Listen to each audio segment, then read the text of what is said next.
bersatu untuk menyeru ke jalan Allah yang satu, berbekal Quran dan Sunnah. Disampaikan oleh para pemateri kita nantinya. Dan yang akan menyampaikan materi pertama ini atau sesi pertama ini, mohon izin artis, saya bacakan biodata beliau. Nama Albert Yusman,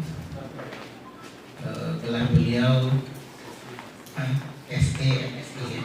SSI MSI Sarjana Sains MSI. Tempat tanggal lahir Muara Labuh 26 Desember 1972, negeri asal Muara Labuh, istri 1 anak 3, alamat Simpang Palatan Pulai Gadut, Kecamatan Telatang Kamang. Pekerjaan saat ini PNS Dinas Kesehatan Kota Bukit Tinggi. Pendidikan S1 Biologi FMIPA UNAN, S2 Perencanaan Pembangunan UNAN juga. Ya, UNAN juga ya. Organisasi beliau aktif dulu di FSI, Forum Studi Islam, kemudian HMI atau KAHMI, kemudian DKRMI, kemudian IKADI. Ya, tadi saya tanyakan kepada beliau, beliau juga berpengalaman sekretaris IKADI yang pertama, ya, mewakili sekretaris Staf beliau juga ya. Yang pertama di Kota Bukit Tinggi. Berapa kan? 2005, 2007, nah, 7 ya. Jadi kan 20 tahun ya. Hampir 20 tahun ya. Jadi baru metamorfosis sampai sekarang ya, IKADI alhamdulillah masih eksis ya, dan ini yang akan kita bicarakan nanti bagaimana memperkuat visi-visi keorganisasian ini dan bagaimana kita mendrive-nya ya, sesuai juga dengan pesan-pesan dari para pemimpin kita tadi ya, bagaimana kita menyampaikan dakwah itu bicarakan, menyenangkan, dan ada sesuatu yang dibawa pulang oleh mereka, seperti itu. Moto hidup Fastabiqul Khairat ya.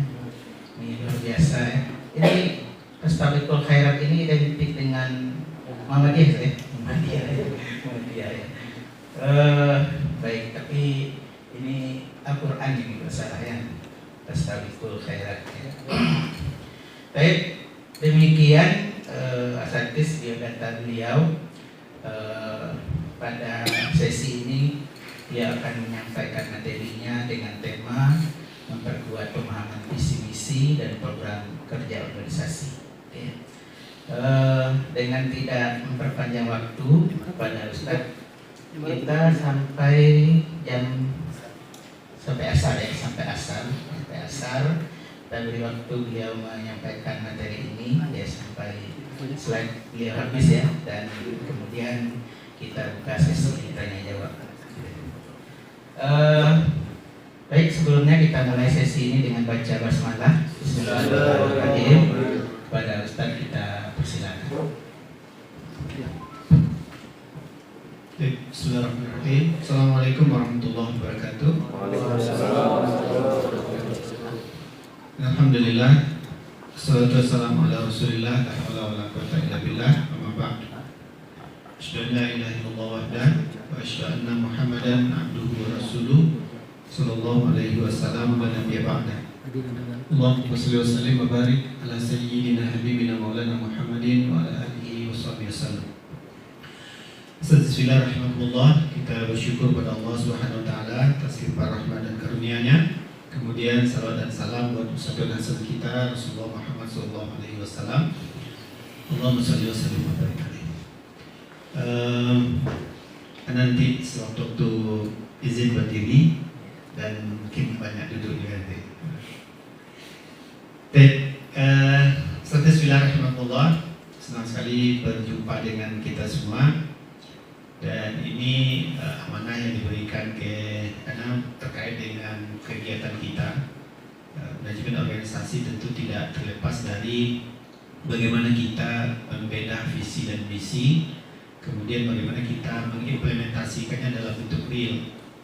Karena pada prinsipnya kita melaksanakan tugas-tugas dakwah ini seperti apa yang disampaikan oleh Ali bin Abi Thalib, bahwa al-haqqu bil nizam sayatibul batil bil nizam, bahwa sesuatu yang hak itu ketika tidak dikelola, tidak ditata dengan nizam, dengan baik, dengan manajemen yang bagus, dengan perorganisasian yang mantap, maka dia akan dikalahkan oleh kebatilan-kebatilan yang ditata dan terkelola.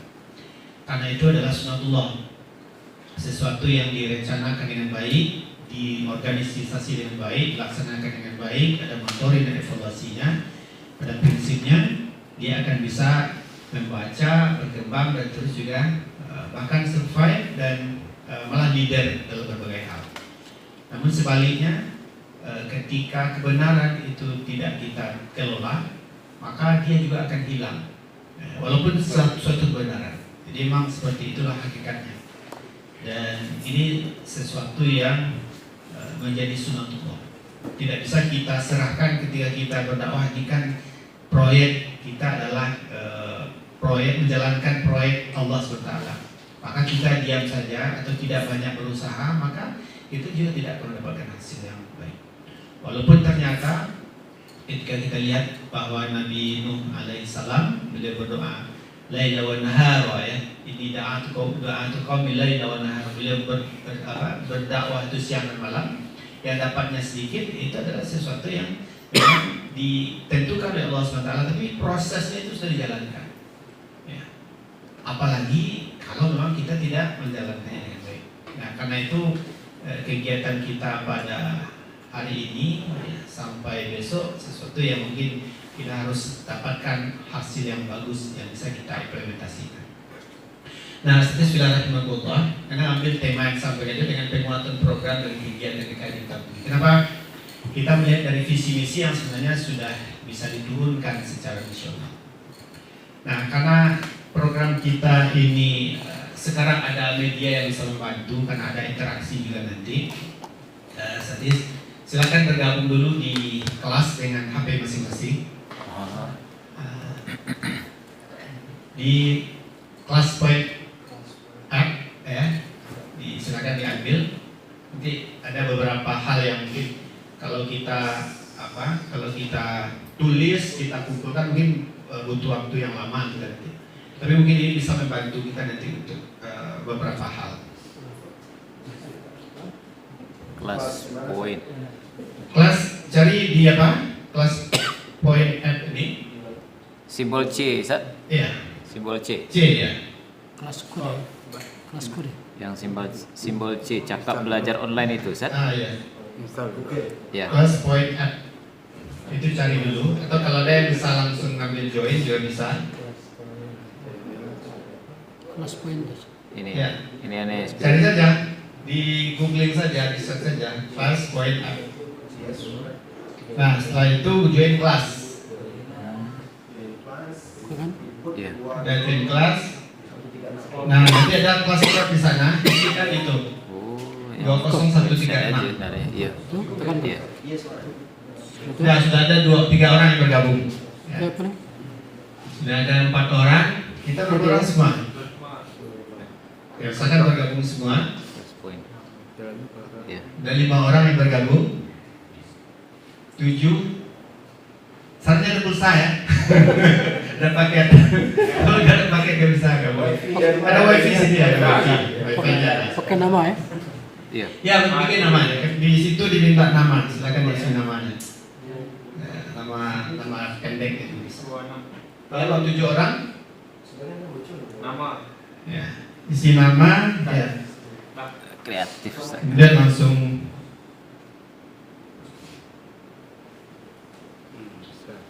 baru 10 orang, 11. Masih ada 14 orang lagi kalau 25 orang. jaringan jaringan kamu sahabat ya. 14 orang bergabung. Yang belum bisa angkat tangan. Semuanya kan milenial dan Gen Z. Tapi kebalikannya. Ya, betul. Ya, silakan bergabung di kelasnya dulu. Jadi sesuai dengan zamannya. Karena IKD kan seperti itu nanti. Karena ada interaksi. Biasanya kan kita nyebar kertas, kemudian nulis, dan seterusnya kan. Ini kita semua bisa langsung nulis nanti. Kelas. Sudah 16 orang, ya. 1, 2, 3, 4, 5, 6, 7, 8, 9, 10. Iya, tidak sampai 25 ya. Menunggu kabar. Ada yang 16 baru bergabung, Mas? Masih ada yang belum? Ya. Angkat tangan. Ada yang terkendala? Kendala jaringan. Semuanya jaringan sama. Wifi. Di room. Silakan, ada yang Anda lihat wifi-nya tadi. Mana yang belum ada kendala? Ya. Atau HP-nya aja diganti.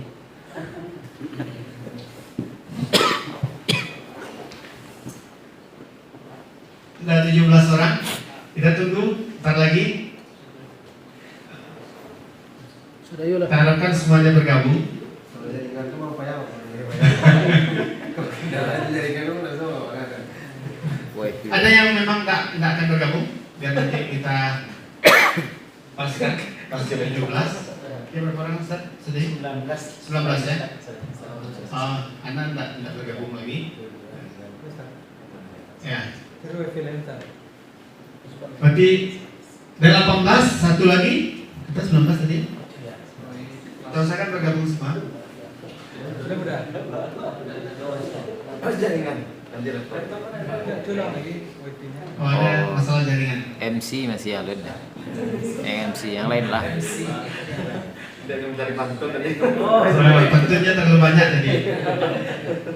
Hang ya. Heng ya. Nanti kita minta pantun lagi ya, tim tambahan ke Ustaz Salim. Masih ada yang belum?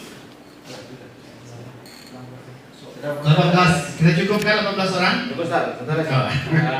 Mau buka Google Chrome sih.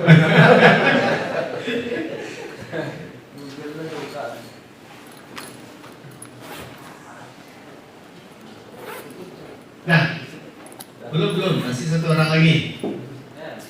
Karena MC kita tunggu lah. MC. Masih 18. Nama 20136.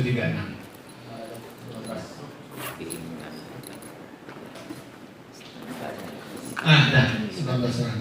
Dan berarti kita sudah di kelas baik secara offline maupun secara online. Intinya nanti interaksi kita sebenarnya tidak banyak nanti yang berinteraksi karena memang kita ingin coba lihat dan eksplor seperti apa kita memahami selama ini IKD ya.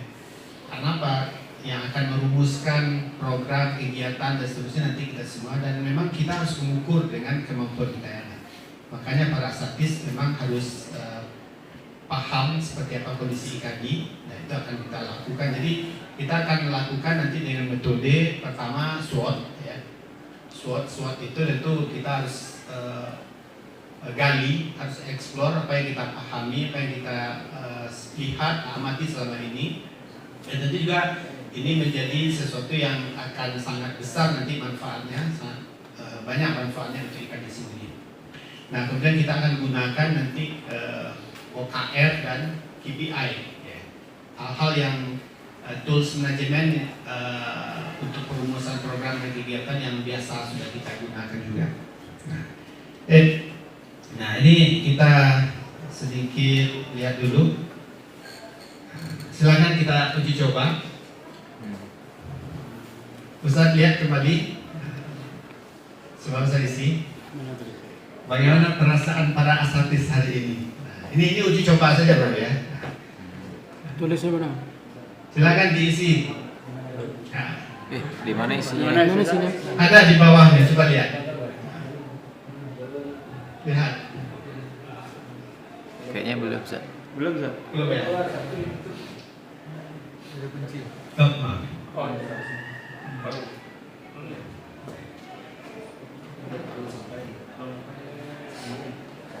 Terus ada pertanyaan. Jawabannya belum bisa. Muncul jawaban. Kalau jawaban belum sini. Oh, jaringan. Sabar. Teori. Jaringan dari bantuan dulu.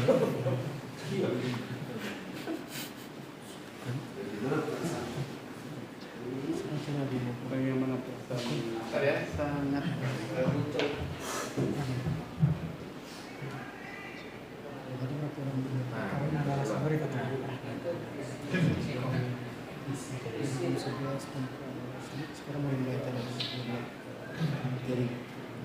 Keluar.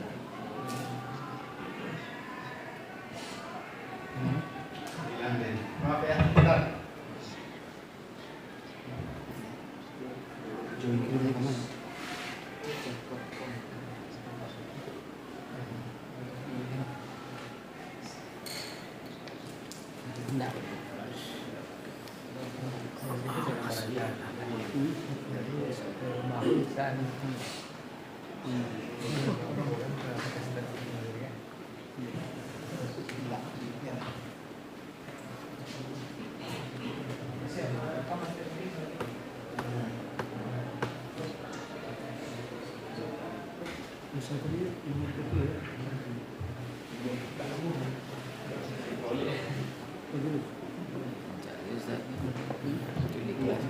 Sebentar, maaf. nanti kalau Si nama apa? boleh. Gue namanya.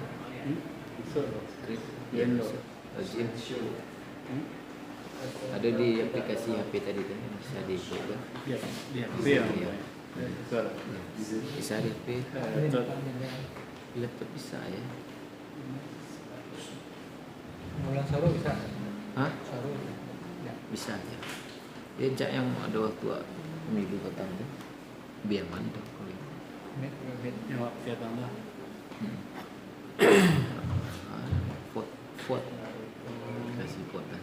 Yang di mana? Bisa kalau Bisa. Pemilihan, misalnya pemilihan untuk OSIS. besok itu digitalisasi. Iya harus gitu. Tangan sebelasnya. Pemilu bisa ya. Cuman kan tingkat cybernya memang harus kuat. Hilang sekali klik dia hilang. Sudah muncul kan? Udah muncul?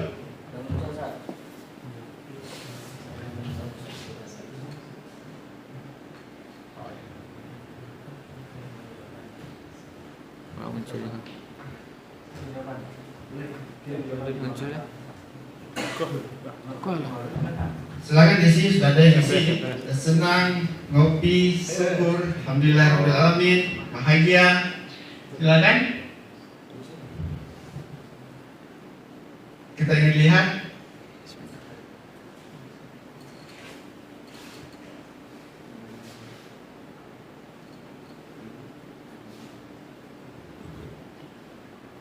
Iya. Positif semua ya. Positif semua. Gak ada yang merasa Waktu jawabannya habis tuh ya. waktu sebentar. Belum ditulis sudah habis. Tapi ya waktunya kita set cuman 15 respon yang ada dari beberapa orang yang sempat mengisi. Dia dicoba saja baru. Berhasil. Jadi Anda ingin lihat kalau misalnya semuanya positif, kita tidak perlu pantun, tidak perlu pakai ice breaking yang terlalu, kan biasanya kita ingin memanfaatkan waktu maksimal juga. Kalau misalnya ada yang ngantuk dan seterusnya, sepertinya ini semuanya asik, tabarakallah, syukur, bahagia, ngopi dan seterusnya. Ini sesuatu yang menunjukkan bahwa kita semua dalam keadaan bahagia ya. Ya.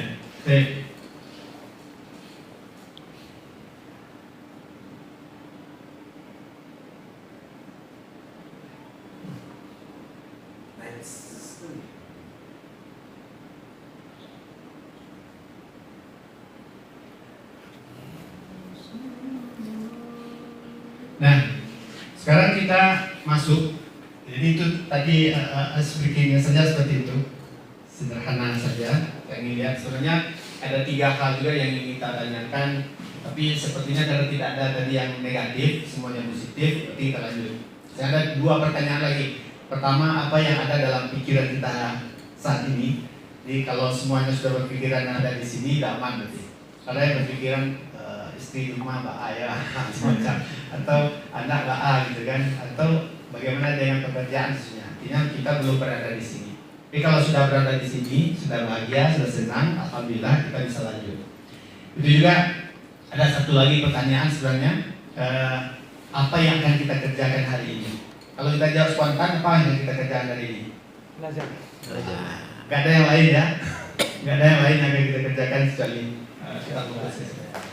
Nah, setelah untuk visi sebenarnya ini Anda tambahkan saja di Kota Bukit Tinggi. Visi sebenarnya kita turunkan dari visi nasional pusat. Jelas ya bahwa visinya menjadi organisasi dakwah Islam yang unggul, bergerak dan baru dalam membina umat. Nah, secara nasional seperti itu. Ini yang diturunkan. Artinya ketika kita sudah punya visi, ya kita sudah punya visi inilah yang kita breakdown, kita turunkan ke daerah. Nah, visi ini yang akan kita terjemahkan dalam bentuk misi. Misinya juga sudah ada. Itulah yang akan kita terjemahkan nanti dalam bentuk program kegiatan. Nah, sesuai dengan kondisi kita saat ini, sesuai dengan ada 5M itu. Pertama, bagaimana kekuatan manusianya seperti apa, sumber daya manusianya seperti apa. Kemudian bagaimana dengan kekuatan money-nya, keuangan ataupun finansialnya.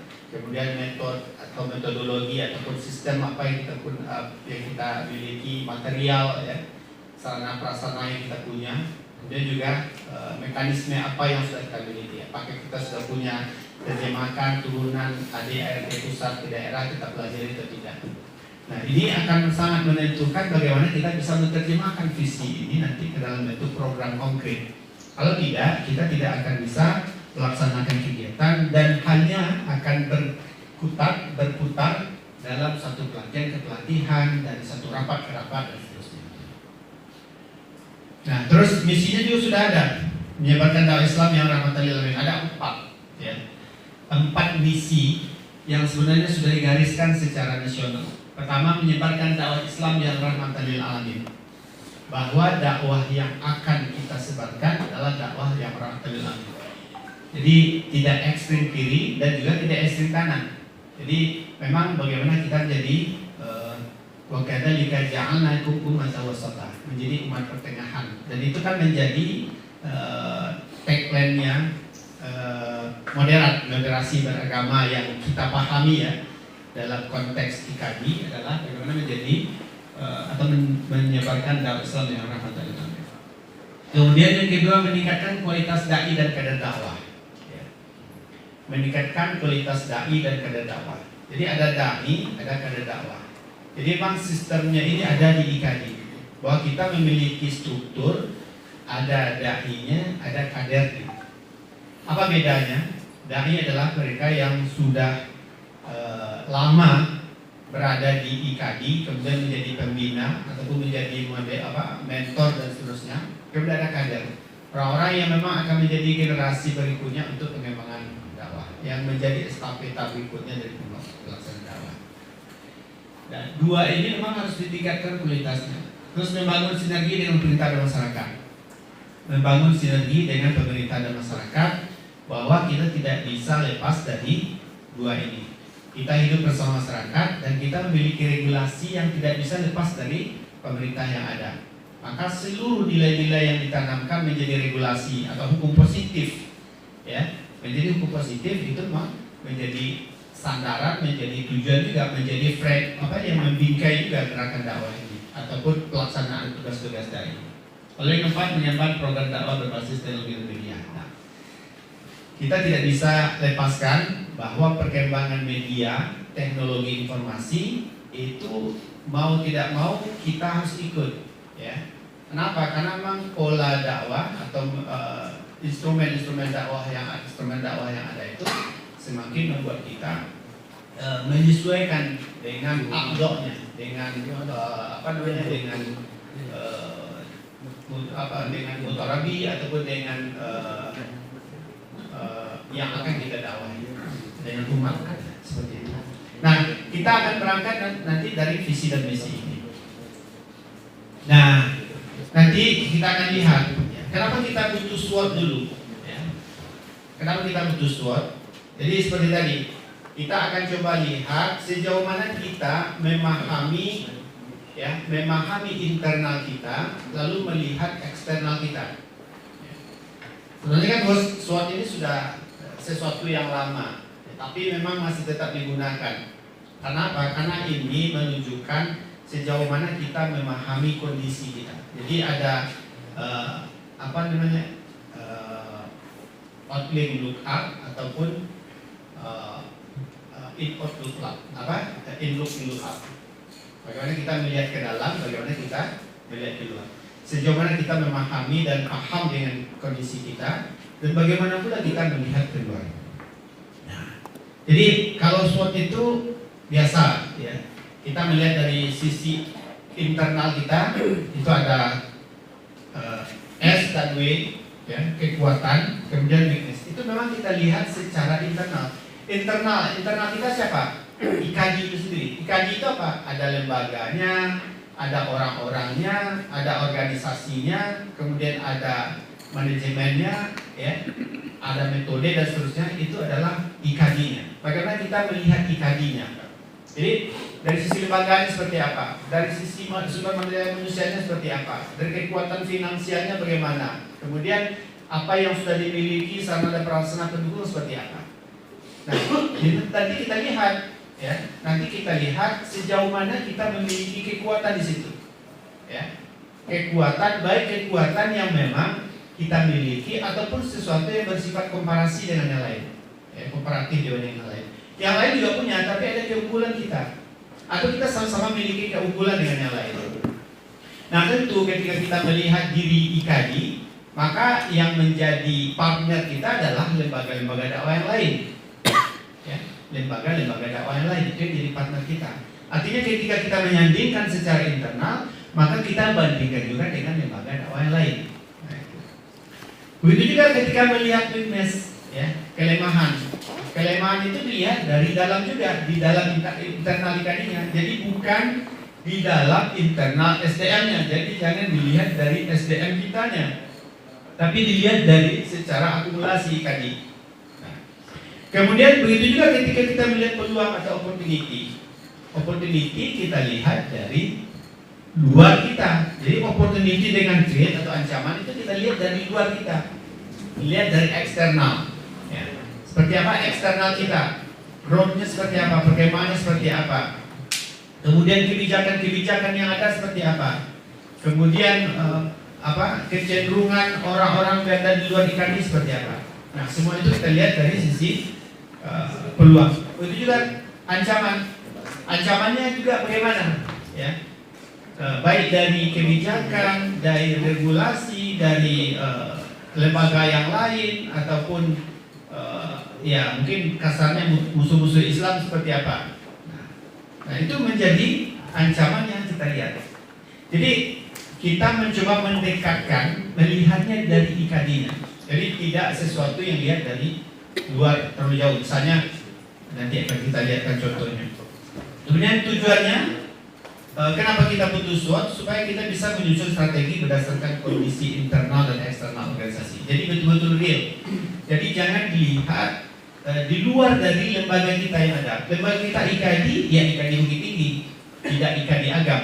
Ya, kalau IKADI Agam lain lagi kita men-SWOT, atau IKADI Sumatera Barat lain lagi kita men-SWOT. Jadi yang kita SWOT adalah IKADI Bukit Tingginya. Bisa dilihat kepengurusannya bagaimana, ya, ketersediaan sarana prasarananya seperti apa. Nanti kita lihat. Nah, jadi ini gambarannya secara internal dan eksternal. Internal itu ada strength dan weakness, kemudian secara eksternal adalah opportunity dan threat. Nah, ini coba kita lihat.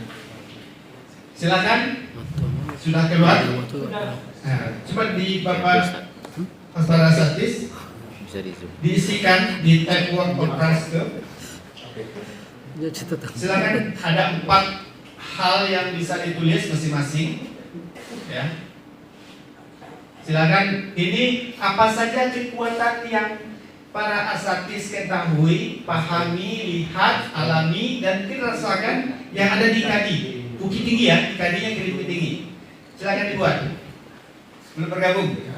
Nanti nyusul. Silakan, apa saja kekuatan ya dari sisi internal IKADI Bukit Tinggi yang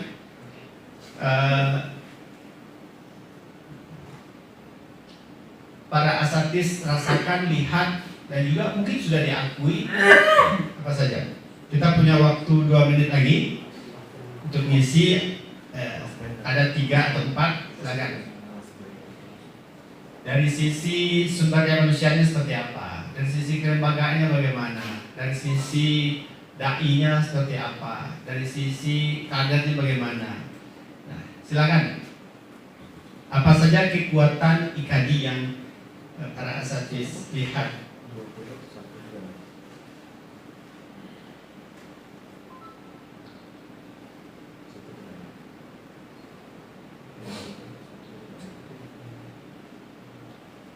Masih ada waktu kita. Sudah 4 orang yang isi. Waktunya masih 1 menit lagi. Sudah 5 orang yang isi. Sudah 7 orang.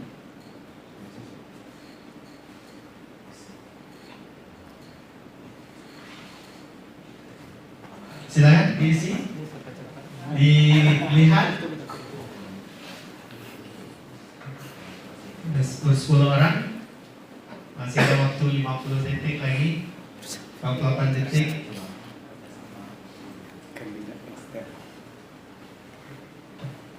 Mbok. Ada yang mbok. 13 orang yang sudah mengisi. 14 orang. Sudah 15 orang. Saya ngisi semuanya. Nah, setengah menit lagi. Ya sebentar catatan saya. Motor Jawa. Yang catat lah. Terima ya. Oh, ini dah. Nggak ada catat dah. Strength SWOT. Coba kita lihat seperti apa. 4, 3, 2, 1. Kita lihat. Nah, ini yang sudah ngisi. Kita lihat. Ini yang sudah mengisi. Pertama, ini alumni S3, luar biasanya, luar biasa. Jadi di IKADI itu ada alumni S3. Alumni S3. Kalau alumni udah S3. Luar biasa. Banyak dokternya. Banyak yang dokter. Jadi alumni S3.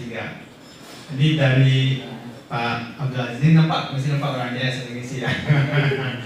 Kemudian berjiwa hanif, bermasyarakat, tidak hubud dunia.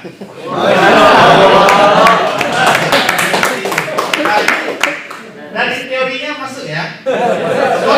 Saya melihat ketuanya. Dari teorinya masuk. Ini bukan sesuatu yang ini betul-betul internalnya IKADI.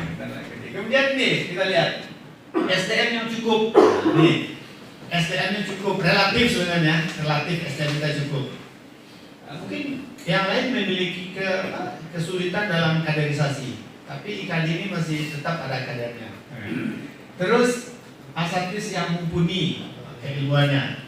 Nah ini betul, ini memang menjadi kekuatan kita. Kita memiliki para doktor yang memiliki ilmu luar biasa. Nah, tinggal bagaimana kita mengeksplornya, menjualnya gitu. Nah, ini perlu kita ketahui. Ini semuanya betul-betul orang-orang yang paham dengan IKADI. Kemudian lahan dakwah yang strategis.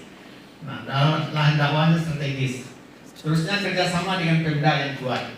Nah, berarti luar biasa ini pengamatan dan yang dirasakan.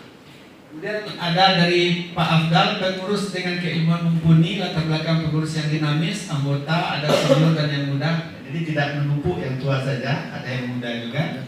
Lembaga yang sudah diakui. Kemudian kolaborasi, kerjasama, kebersamaan berkualitas. Ya, ada kolaborasi dan terusnya sama Pak Dayu, pengurus cukup berpendidikan, masyarakat. Kemudian kebuletan dan seterusnya. Nah, ini cukup banyak ya. Ada berapa orang nih? Sudah memiliki para dai yang kompeten, IKADI sudah cukup dikenal, guru-guru dan dai yang berilmu dan pendidikan tinggi, SDM yang cukup, disupport oleh Pemko, ya. Sering-sering pertokohan keilmuan. Disupport oleh Ustaz Saiful. Rambutnya, jenggotnya berputih semua. Nah, berarti jazakallahu khair, berarti para asatidz betul-betul sudah paham dengan IKADI. Nah, ini perlu kita jadikan hal yang akan menjadi kekuatan besar untuk bisa melaksanakan tugas. Nah, kita lihat pula nanti. Jadi seperti ini ya, seperti ini yang sudah disampaikan oleh para asatidz. Sepertinya relatif hampir sama semua. SDM-nya bagus, kemudian kerjasama dengan Pemda juga cukup bagus. Nah, kemudian dikenal ya cukup, karena sudah cukup lama IKADI ini. Juga lebih lapang dalam pemahaman ya, karena kita dakwah pertengahan moderat ya. Nah, ini kita bungkus dulu. Kita masukkan ke slide.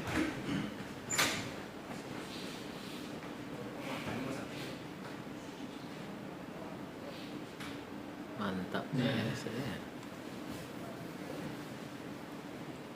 Nah, ini hal yang kita coba lihat. Mungkin dari tadi sudah kita coba rangkum.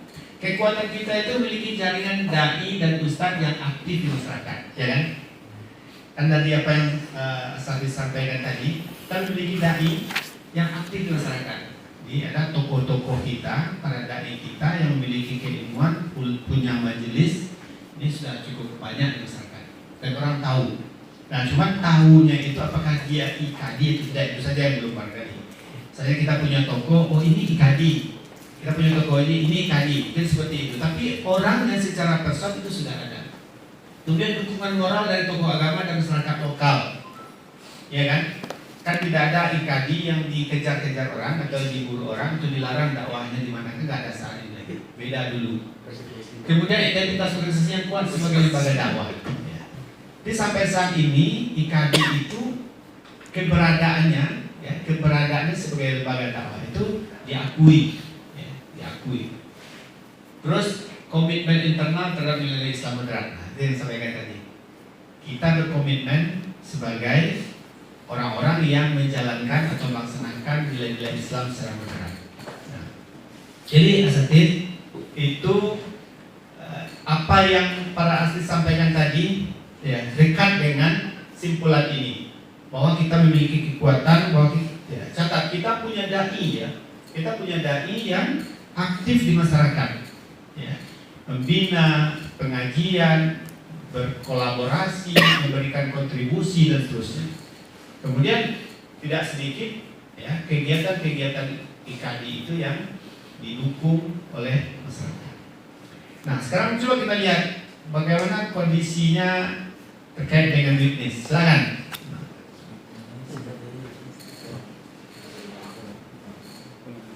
Kelemahan kita apa? Silakan asatidz diisi. Apa yang menjadi kelemahan kita di IKADI? Dari sisi hal yang sama ya. Kita lihat dari SDM yang banyak tadi seperti apa, soalnya seperti apa. Kalau dari sisi kelembagaan bagaimana? Secara internal kita lihat weakness kita atau apa yang menjadi faktor kelemahan kita.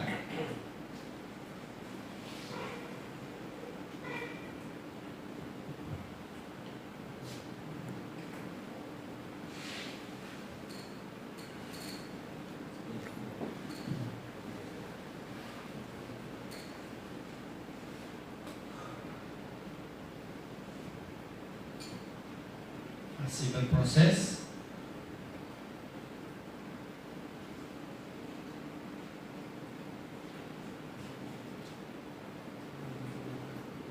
Apa? Kalau kekuatan cepat ya di sini. Kalau kelemahannya susah cepat kita. Kalau untuk kekuatan banyak sudah terungkapkan. Ini apa ya kelemahan kita? Menunjukkan kelemahan sendiri itu. Ya susah ya. Ini baru 2 orang isi. Kalau cewek ya lama juga. Oh iya, ditutup lagi ya. Ada yang baca juga ya.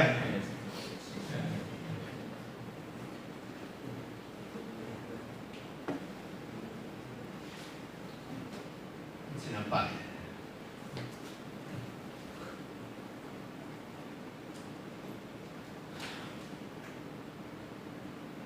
Nampak.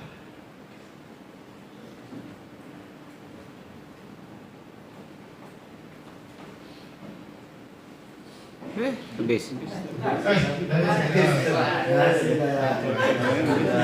Pikir juga banyak. Cina mana Ustaz? Padahal ada 10 ha. Kalau nanti kirim lah. Pulang usia. Ketua saya ada dikirim ya. Enter saja telat. Iya, telat. Tidak terlalu menghayati kan waktu kan aku. Sedikit sebenarnya. Terasa. Atau kita tambah waktunya. Ayo, Masih ada? Ya. Nah, cukup dulu. Cukup. Artinya mungkin ulang. dari sisi kelemahan, kalau kita lihat mewakili sumber dana yang tidak reguler, artinya tidak berkelanjutan ya, tidak punya sumber dana yang rutin kita. Dakwah digital belum maksimal atau belum mulai. Dan selanjutnya kegiatan rutin yang belum sering. Jadi kita belum memiliki kegiatan yang atau program yang rutin. Sehingga terusnya latihan untuk mengkader yang muda calon IKD ini sebenarnya. Ini artinya memang terbatas kita untuk melakukan recruiting. Terus program rutin untuk lapisan jamaah juga belum ada kajian-kajian yang kita lakukan. Terus jarang bertemu atau tidak terarah program. Terus paket PK semakin parah. Program PK semakin parah. Ini lebih konkret lagi ya. Kolaborasi mitra dakwah belum konkret, sering parsial, inklusif atau eksklusif. Kemudian ini kasusnya kurang menjual atau membesarkan nama IKD. Dai-nya belum dilihat sebagai figurnya IKD. Nah, terus kesibukan karir masing-masing dai, sehingga memang di sisa-sisa waktu pun tidak tersisa lagi. Selanjutnya sumber keuangan yang minim, waktu yang sangat terbatas. Oke, sekarang coba kita lihat. Kita pindah dulu.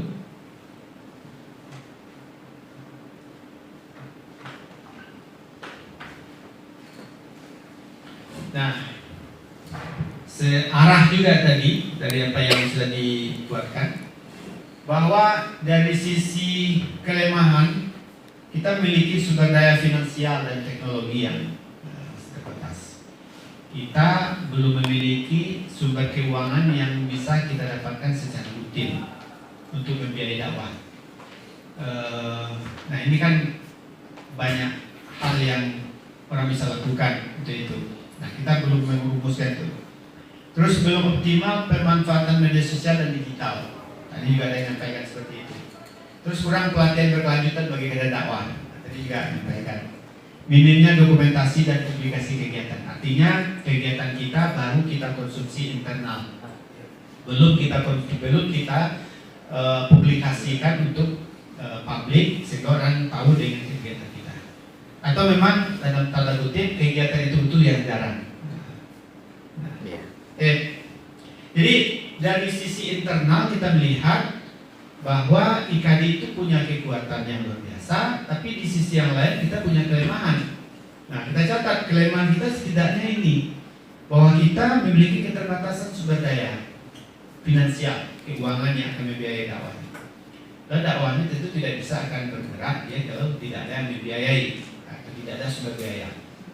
Nah, kalau dulu dengan sistem sudukuna juiguna itu masih bisa kita gerakkan dakwah ini, pasti harus lakukan kembali. Terus pemanfaatan media sosial dan digital. Terus kurangnya pelatihan berkelanjutan bagi kader dakwah dan minim dokumentasi aplikasi kegiatan.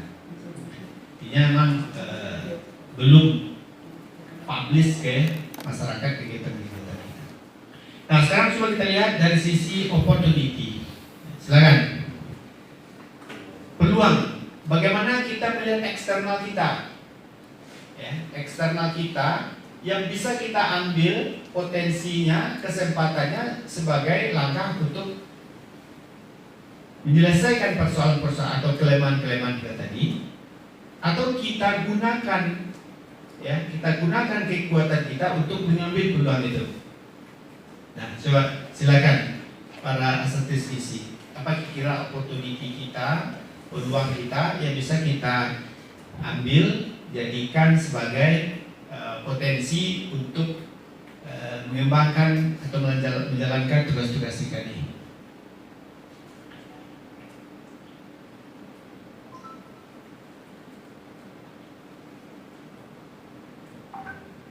Jadi kuncinya dari sisi eksternal kita, eksternal IKD-nya.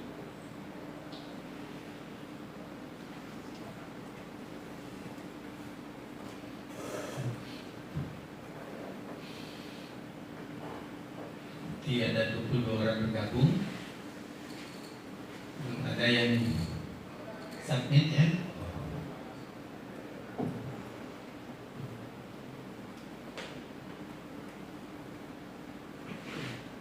Peluang apa yang bisa kita ambil dari eksternal IKD untuk bisa kita manfaatkan dan mengembangkan program-program dakwah IKD.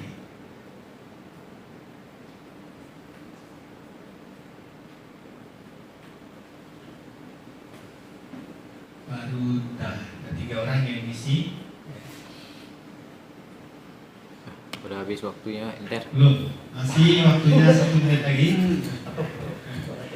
Masih 1 menit lagi bisa kira peluang.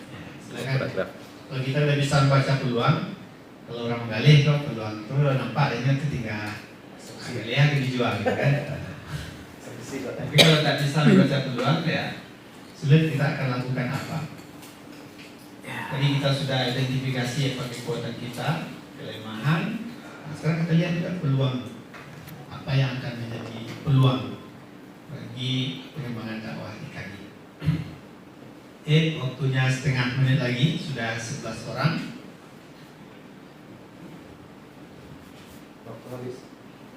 Masih 15 menit lagi. Masih ada waktu. 15 detik. 15 detik. 7, 6, 5, 4, 3, 2, 1, habis waktunya. Kita lihat ya. Nah, seperti apa para asatidz melihat peluang program pemerintah Surau Gemilang. Nah, ada program pemerintah Surau Gemilang yang bisa kita ambil sebagai peluang untuk dakwah. Jadi ini kita inventarisir dari para asatidz semua. Ya. Artinya kita sudah melihat, kita sudah aware, ya, sudah sadar bahwa di luar itu ada potensi pemerintah punya program Surau Gemilang. Nah, kalau Surau Gemilang kita bisa ngambil kesempatan di situ. Terus penerapan ilmu, ya, penerapan ilmu yang kita miliki yang bisa tidak dimiliki oleh orang lain, tapi ini bentuk konkretnya kita belum tahu. Terus lahan pengabdian, ya, kita punya peluang banyak tempat yang butuh dai. Ya, kita punya masjid yang banyak, punya surau yang banyak, seperti itu. Terus kolaborasi penelitian, kemudian ada semangat yang tinggi. Semangat tinggi ini dari mana nih? Apakah internal apa?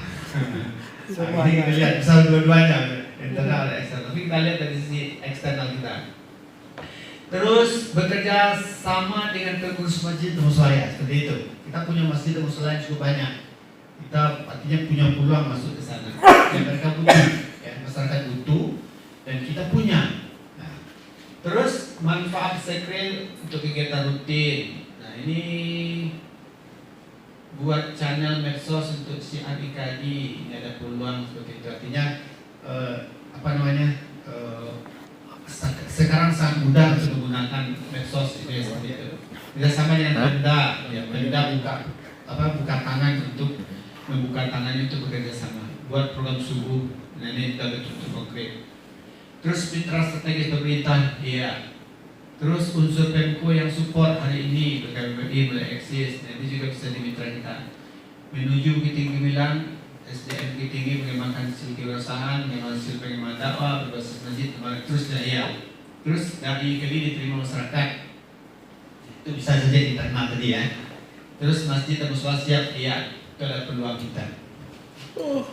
Nah selanjutnya jalin kerjasama dengan organisasi yang lain, memperkuat jaringan dakwah, menjalin kerjasama. Masyarakat masih butuh ilmu agama, kebersamaan organisasi, terus mengembangkan dakwah simpel untuk berdakwah kepada generasi muda. Nah, ini artinya kita sudah bisa tangkap bahwa di luar sana, di luar IKADI itu ada peluang yang bisa kita ambil. Cuma untuk apa tadi ada ya, peluang untuk bisa menambah finansial secara rutin seperti apa? Tadi kan kelemahan kita seperti itu. Nah, sepertinya belum terlihat. Tapi coba kita lihat. Nah, kita punya peluang kalau kita simpulkan. Jelas ya, dukungan pemerintah terhadap program keagamaan dan moderasi beragama. Ya, artinya tadi ada Bukit Tinggi Gemilang, Surau Gemilang, dan kemudian untuk Bukit Tinggi khususnya itu saat ini punya pendidikan karakter di sekolah, seperti apa bentuknya itu kita punya peluang ya, untuk masuk. Terus potensi kolaborasi dengan lembaga pendidikan dan ormas lainnya tadi juga disampaikan bahwa lembaga-lembaga pendidikan ya itu butuh butuh pola seperti apa melaksanakan ataupun menanamkan nilai-nilai keagamaan. Dan kita di IKADI punya itu, ya, kita di IKADI punya itu. Terus begitu juga dengan ormas lainnya yang bisa kita bekerja sama. Ada BKPRP, ada Dewan Dakwah, ada Ikatan Dai Mubalik dan seterusnya. Itu adalah mitra yang bisa kita bekerja sama. Terus meningkatnya minat generasi muda terhadap dakwah digital. Nah, ini peluang juga dakwah digital. Artinya para generasi muda karena mereka sangat akrab dekat dengan pemanfaatan gadget, maka bagaimana kita bisa menyasar dakwah ke generasi muda melalui itu. Terus perkembangan teknologi informasi yang bisa dimanfaatkan untuk dakwah. Nah ini beberapa potensi peluang yang juga tadi sudah para arsitekis munculkan. Nah sekarang kalau kita lihat dari sisi threat ataupun ancaman seperti apa? Silakan para arsitekis. Kalau ancaman seperti apa? Faktor eksternal kita yang akan menjadi ancaman untuk pengembangan ataupun pelaksanaan tugas-tugas dakwah. Bisa saja dia dari regulasi, dari kebijakan pemerintah, ataupun dari lembaga lain, ataupun dari masyarakat, ya, dan hal-hal lain yang berkembang, tapi itu menjadi ancaman untuk pengembangan dakwah ke depan. Nah, kalau kita bisa menginventarisir ini semua, artinya kita sudah kenal dengan diri kita, ya. Kita sudah bisa melihat seperti apa kita. Nah, itulah nanti yang bisa kita gunakan untuk menyusun program, menindaklanjuti visi dan misi. Nah, bagaimana kita nanti melihatnya dari OKR dan KPI.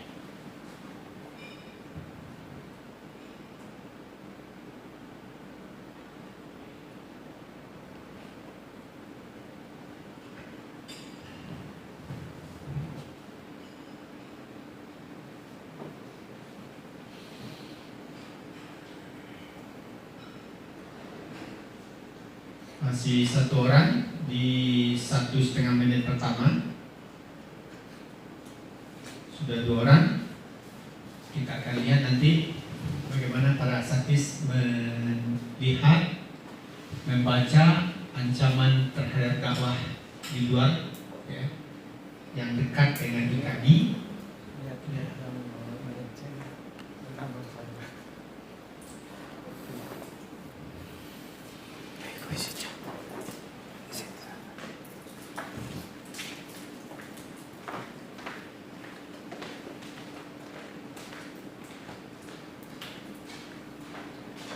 Di 1 menit terakhir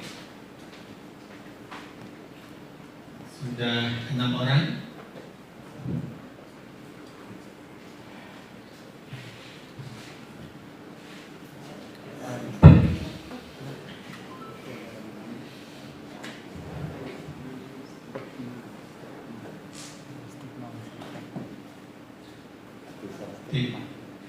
Ada 8 orang yang sudah diisi.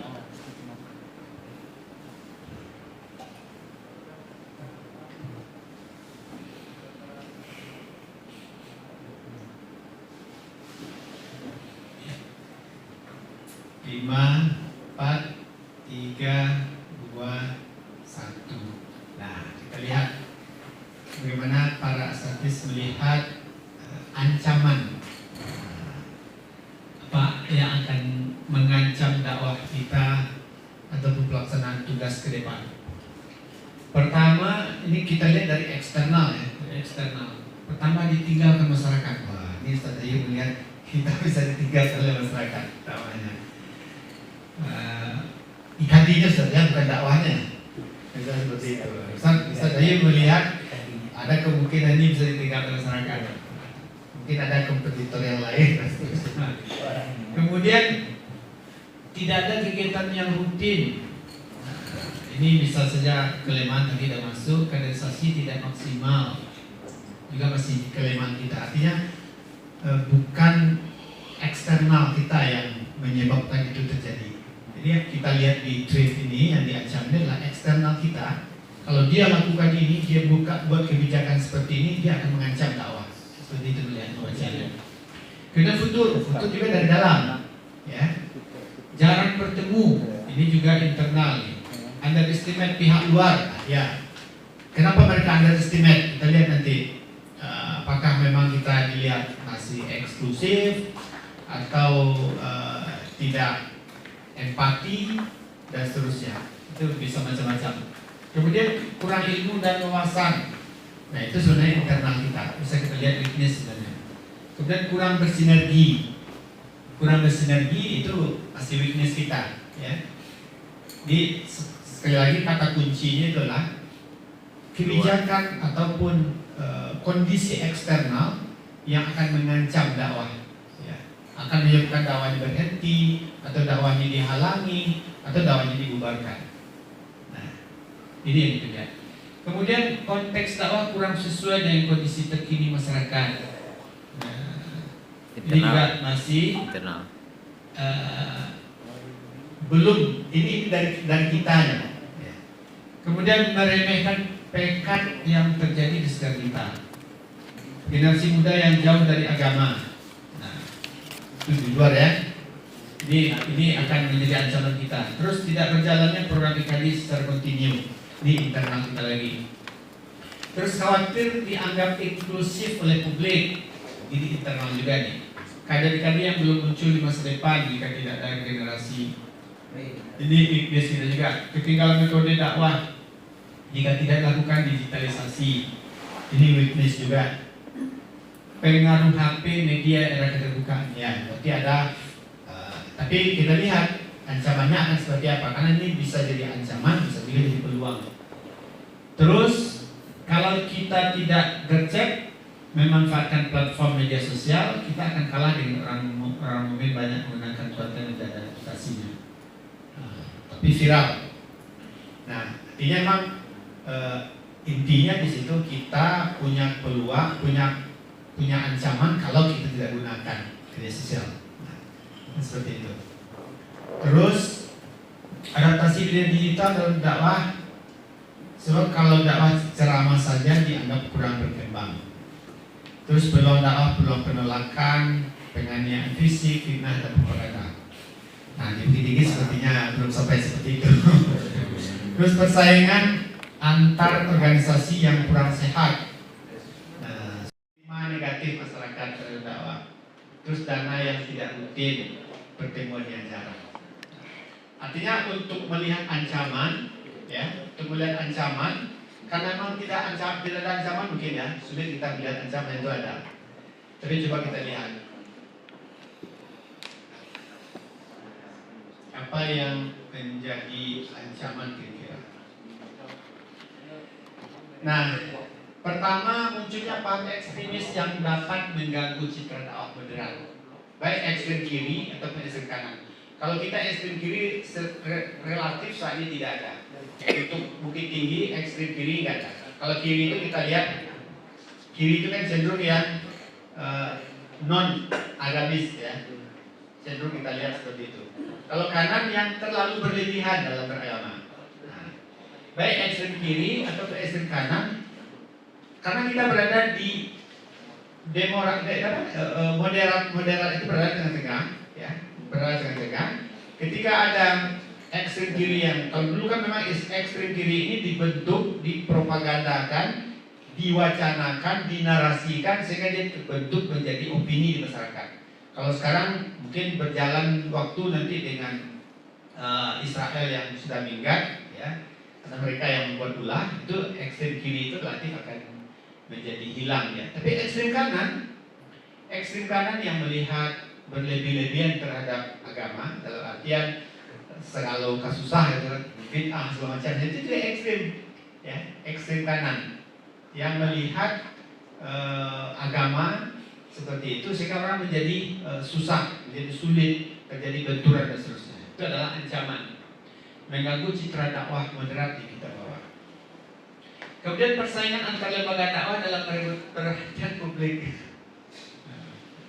Nah, ini juga diidentifikasi ya.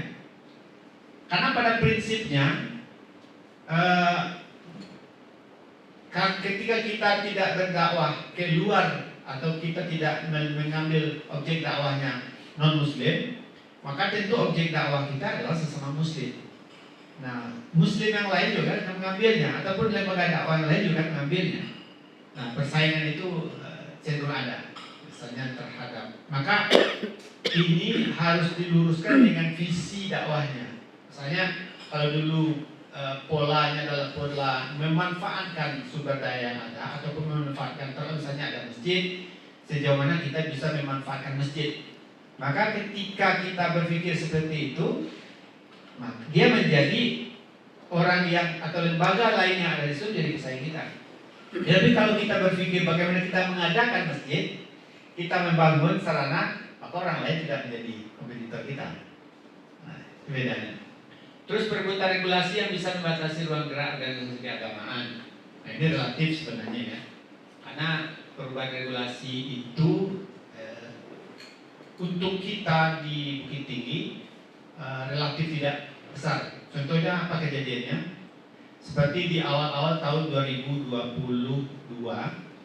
sampai 2023 itu penghapusan atau pencabutan berbagai macam produk perda, peraturan daerah, utamanya adalah perda pekat, benefit masyarakat. Itu semua perda pekat itu dibatalkan oleh pemerintah. Kenapa? Karena dianggap itu berbasis syariah. Walaupun tidak menjatuhkan syariah, tapi pekat itu karena ada apa? Wanita kalau dulu di Sumatera Barat itu ada perda, wanita dilarang keluar malam kalau tidak ada mahram di atas jam 9. Itu ada dulu perda Sumatera, itu sudah dicabut. Perda cadar Sumatera Barat dulu sudah dicabut perdanya. Kenapa? Itu dianggap perda berbau syariah. Nah, kemudian tergantung pada figur tertentu yang bisa melemahkan regenerasi. Nah, ini sebenarnya relatif ya. Ketika tokohnya tetap dimunculkan dan dia tidak akan terjadi. Nah, itu beberapa kondisi yang sudah kita SWOT ya, yang sudah kita lihat seperti apa kita di Bukit Tinggi. Nah, dengan demikian para asatidz sudah punya gambaran ini kekuatan kita, dari sisi internal, tetapi kita punya kelemahan dari sisi internal seperti ini, tapi kita punya peluang dari sisi eksternal, dan bersamaan kita juga punya ancaman. Nah, bagaimana kita mengkombinasikan antara peluang atau menutup kelemahan dengan peluang, atau mungkin juga menutup kelemahan kita dengan kekuatan kita, dan bagaimana pula kita menutup ancaman yang ada itu dengan kekuatan kita atau dengan peluang yang ada. Nah, ini bisa kita lakukan dalam merumuskan program dan kegiatan yang ada di. Nah, ini tidak kita lakukan. Coba kita lihat dulu. Para satis selama ini pernah memanfaatkan OKR dan KPI. OKR tahu ya? Objective Key Result. OKR. Kemudian KPI, Key Performance Indicator. Kalau KPI biasa ya? Kalau KPI biasa ya? KPI. Hah? KPI. KPI ya. Key Performance Indicator. Jadi kalau OKR itu bagaimana kita melakukan percepatan atau mengambil langkah-langkah yang besar untuk memajukan organisasi. Jadi makanya dia fokus nanti kepada tujuan-tujuan besar, hasil yang utama terukur, kemudian mendorong inovasi yang semangat kolaboratif. Jadi kalau kita gambarkan OKR dengan KPI nanti dilihat. Tapi kalau KPI itu ukuran kuantitatif. Nah, ini untuk mengukur sebenarnya. Kita sudah punya tujuan besar, misalnya IKD itu tadi kan menjadi lembaga dakwah terkemuka atau lembaga dakwah yang unggul di Kota Bukit Tinggi. Nah, itu kan sebenarnya sudah kalimat OKR, ya, sudah kalimat OKR. Tetapi dia belum memiliki ukuran. Misalnya ukurannya tahun berapa, atau apa yang nanti yang akan menjadi ukuran bahwa kita sudah menjadi lembaga dakwah yang unggul. Nah, di OKR, ya, Objective and Key Result, kita gunakan itu. Kemudian untuk KPI adalah ukuran kuantitatif secara bertahap, sehingga dia bisa dilakukan evaluasi, bisa dimonitor, kemudian bisa dilakukan kembali perbaikan. Makanya dia berbasis perencanaan. Tetapi kalau OKR itu melihat lompatan, ya, lompatan apa yang akan kita capai. Nah, kalau kita ibaratkan seperti kendaraan, mobil misalnya, mobil kita ke Padang. Ke Padang itu OKR. Tetapi untuk bisa ke Padang kita harus menyetir kendaraan. Misalnya kita ke Padang dalam waktu 2 jam. Nah, untuk melihat KPI, Key Performance Indicatornya, kalau kita mau ke Padang dalam waktu 2 jam, kita lihat apa? Lihat speedometer kita. Di situ ada bensinnya bagaimana, ketersediaan apa namanya, ketersediaan BBM kita bagaimana. Jadi apa yang ada di apa namanya di speedometer, apa istilahnya itu? Informasi yang di depan kita. Ya, speedometer, ya, speedometer salah satunya speedometer ya. Tapi di situ kan ada indikator-indikator lain, ada minyak, kemudian ada oli, ada panasnya, ada lampu dan seterusnya. Nah, itu adalah KPI. Kita melihat dari sisi dekat yang bisa terukur. Tapi yang akan menjadi target kita secara OKR adalah Padang. Itu contohnya. Nah, nanti kita lihat seperti apa kita menyusun atau mengambil OKR untuk IKD. Nah, nanti kita coba sepakati. Karena memang pertemuan kita terbatas ya, nanti kita lihat ya contoh-contoh ataupun yang kita rumuskan, nanti tinggal kita mencoba untuk menyepakati apakah itu sesuatu yang bisa kita sepakati atau bisa dilakukan atau tidak. Nah, jadi sederhananya OKR dan KPI seperti itu, paham ya? Jadi OKR lompatan apa yang ingin kita capai. Kita tadi udah lakukan SWOT, kita udah lihat, kita sudah petakan, sudah potret diri kita punya kekuatan, kita punya kelemahan. Tapi kita punya peluang dan kita juga punya tantangan, punya ancaman malah, punya ancaman. Nah, makanya dengan kondisi seperti tadi, ya, dengan potensi kita yang seperti tadi, ketika kita melihat diri kita, maka apakah setelah itu kita akan bisa lakukan loncatan bagaimana? Sejauh apa kita bisa melakukan percepatan terhadap dakwah? Nah, kalau kita sudah rumuskan nanti OKR-nya seperti apa, ya, loncatan dakwah kita seperti apa, lalu apa yang bisa kita buat secara terukur untuk melihat nanti itu sebenarnya di bidang-bidang. Di bidang-bidang secara terukur apa yang mesti dikerjakan, nah seperti apa capai. Tapi dia tidak lepas dari apa yang akan kita capai dalam hal-hal yang sangat yang sangat besar tadi, ya, yang menjadi tujuan utama kita.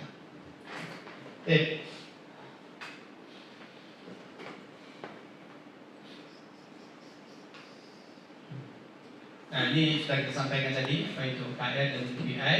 Jadi untuk OKR itu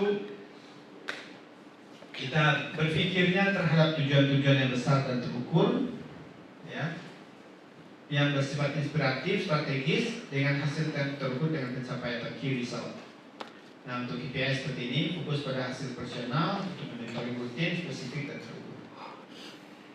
Nah, ini ringkasan saja. Jadi dari OKR itu dari tujuannya bersifat strategis, inspiratif, kemudian KPI personal dan evaluatif. Kalau dari fokusnya, OKR itu hasil utama, sementara KPI itu indikator kinerja. Sifatnya kalau OKR tadi ambisius, sementara KPI itu lebih realistis karena dia terukur dalam waktu dekat. Nah, waktunya untuk OKR itu periode tertentu, sementara untuk KPI itu bisa dilihat berkelanjutan. Nah, kenapa kita mengambil metode OKR dan KPI? Pertama, kita sudah punya visi, ya. Visi dan misi organisasi sudah ada.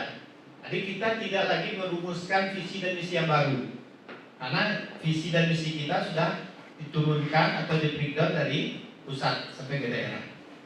Kemudian kedua, mendorong pencapaian terukur dan terarah, supaya kita bisa melihat lebih membumi. Artinya di mana kita berada dengan potensi kita, itulah yang kita lakukan. Nah, kemudian memudahkan evaluasi dan perbaikan strategi. Nah, ini nanti di ranah KPI-nya. Artinya ketika ada hal-hal yang menyebabkan terjadinya kendala, kemudian terhalang, ataupun menyebabkan terjadinya perlambatan, itu bisa langsung dievaluasi. Terus meningkatkan akuntabilitas dan transparansi. Artinya semua kita akan bisa melihat, mengukur capaian kinerja kita sejauh mana. Makanya kita gunakan OKR dan KPI. Nah, ini contohnya. Ini yang coba kita rumuskan. Nanti kita sepakati. Kalau kita sepakat, langsung kita bungkus, langsung laksanakan. Pertama, untuk OKR, ya, objektif key result kita kan mengambil di 3 tujuan. Jadi ada 3 tujuan kali itu. Meningkatkan jangkauan dakwah digital. Nah, tadi kita kan punya peluang, ya. Sepakat kan? Punya peluang dakwah digital kan? Nah, ini terpaksa memang tidak dirumuskan bersama karena waktunya itu akan lebih lama. Ini coba dirumuskan seperti itu.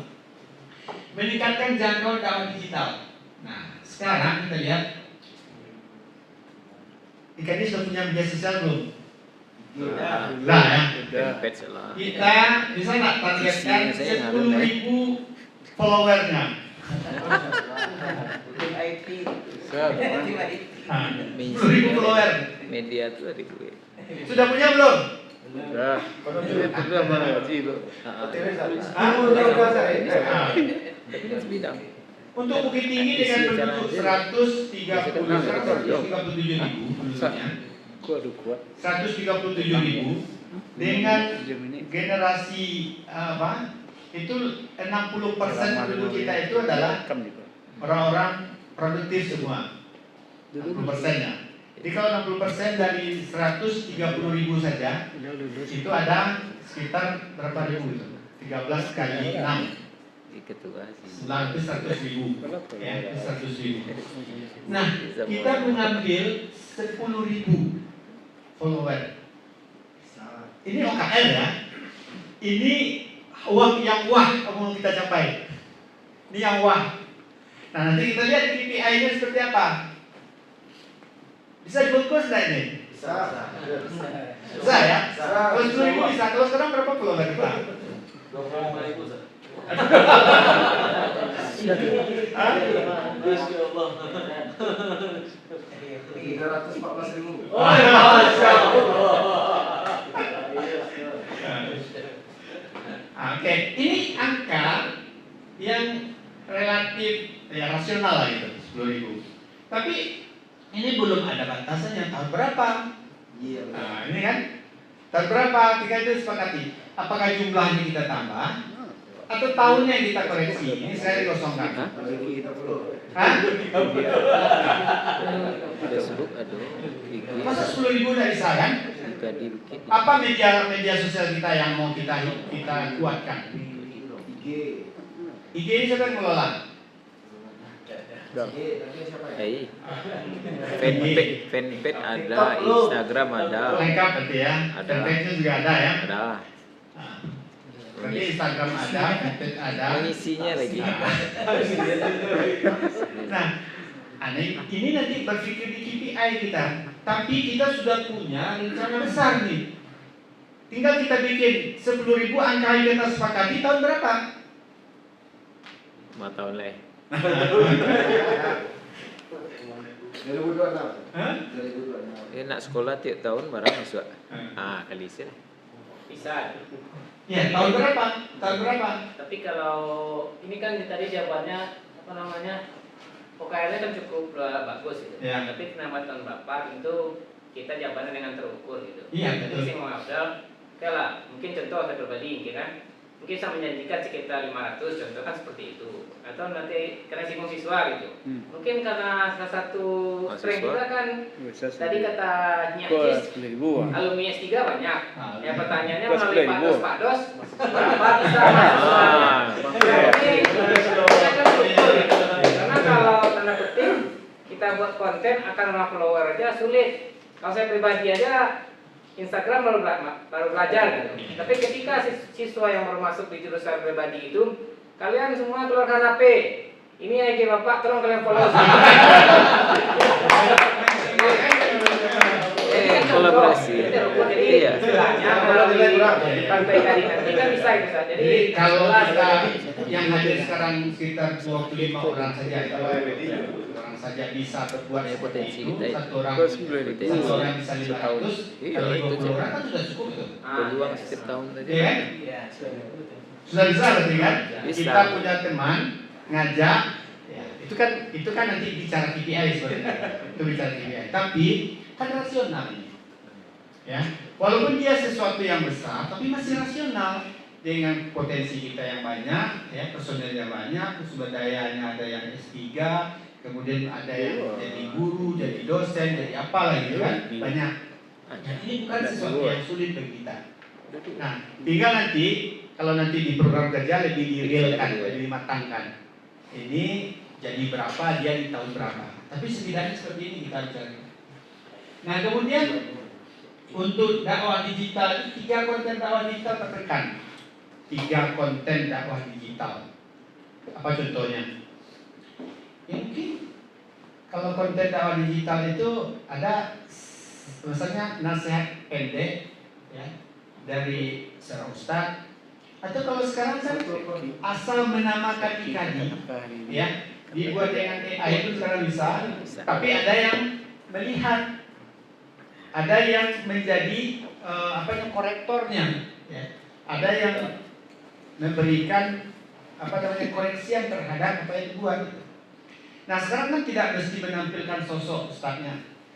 Model Ustaz Khalid Basalamah itu suara sendiri jadi gitu kan. Nah, orang menyangka itu mirip suara Ustaz Khalid Basalamah, tapi sebenarnya bukan Ustaz Khalid Basalamah. Itu apa? Untuk menjual obat demam. Itu digunakan suaranya gitu kan. Dengan AI orang bikin gitu kan. Nah, artinya untuk bikin konten 3 konten digital perbankan. Ini loh AI Nah, bisa. bagaimana kita melihat? Iya, hati-hati. Memang harus ada yang, tapi ini konten yang mencerminkan nilai-nilai dakwah dan nilai perjuangan IKADI. Jadi bukan sekedar konten biasa.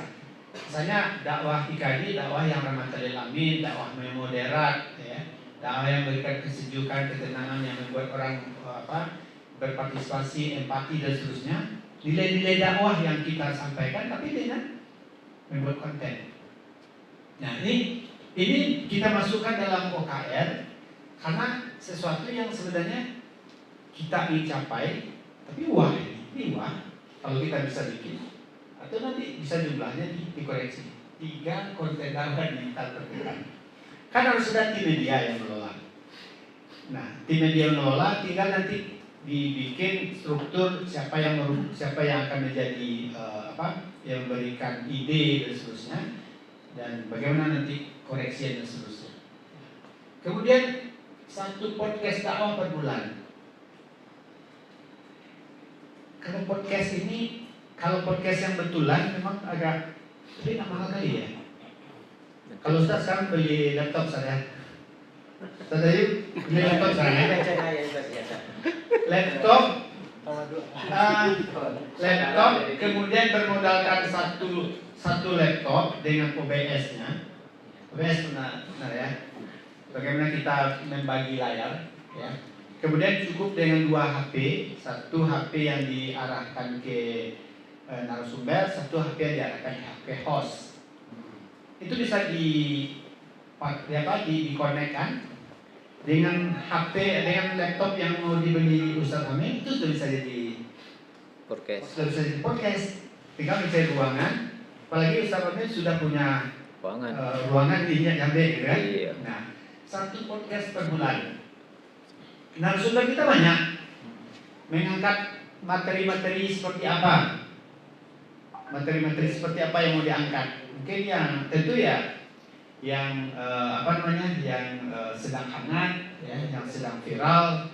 Kita bisa memberikan penguatan atau memberikan klarifikasi, ya. Misalnya terkait dengan kasus-kasus apa, gitu ya. Yang di situ kita tampil sehingga orang mengambil kita sebagai satu referensi melalui podcast. Nah, kalau itu 1 podcast per bulan malah sedikit, ya. Kenapa? Karena dinamika sosial di masyarakat itu banyak sekali yang terjadi. Bukan hanya bulan, mungkin terkadang ada dinamika. Yang masyarakat butuh mendapatkan informasi dari kita seperti apa sih sebenarnya. Tanggung jawab sebagai Ya? Kalau dia menjadi liar, tidak ada yang mengkoreksi, tidak ada yang meluruskan. Dari siapa? Dari nilai-nilai dakwah kita yang ada di IKADI. Nah, memang kalau kita bicara dakwah kita seperti itu, maka kita untuk key result di OKR bisa ditawarkan 1 podcast dakwah per bulan. Nah, nanti tinggal dikemas seperti apa nanti meneruskan di KPI dan program. Nah, terus meningkatkan kapasitas dai lokal. Harus ada 5 pelatihan dai per tahun. Dari sisi apa? Macam-macam. Dai itu tentu kita lihat, karena kan ada dai, tadi disebut dai viral ya, ada dai viral. Nah, ada dai yang dengan kelembutannya dan seterusnya. Yang sebenarnya kan kita bisa saja bekerja sama dengan dai-dai yang sudah memiliki jamaah. Untuk apa? Untuk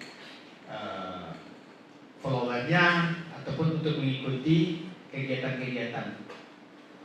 Nah, maka pelatihan dai ini adalah untuk mengarahkan para dai kepada peningkatan kapasitas dan kompetensi untuk bisa diterima oleh masyarakat. Nah, tentu karena dai ini berbasis kemampuan kemampuan retorika, penyampaian dan seterusnya, inilah yang nanti dilihat oleh IKADI seperti apa yang kita butuhkan. Nah, kemudian 100 peserta pelatihan aktif. Ini 100% peserta pelatihan aktif, maksudnya dari peserta itu. Kemudian 80% peserta lulus uji kompetensi. Artinya dari pelatihan itu supaya dia efektif, kita menargetkan 80%-nya itu memang lulus. Kemudian memperkuat sinergi dengan pemerintah. Nah, ada 3 MOU dengan instansi lokal. Terbayang nggak kita kira MOU apa yang kita bikin? Tadi kita punya potensi, punya peluang. Bukit Tinggi punya Surau Gemilang. Kan bisa kita ajukan kerjasama, kita mengisi ruang-ruang mana, ya, ruang-ruang mana yang bisa kita isi, ruang-ruang mana yang kita bisa isi, ya. Kerja apa? MOU dengan JPRMI bisa tak?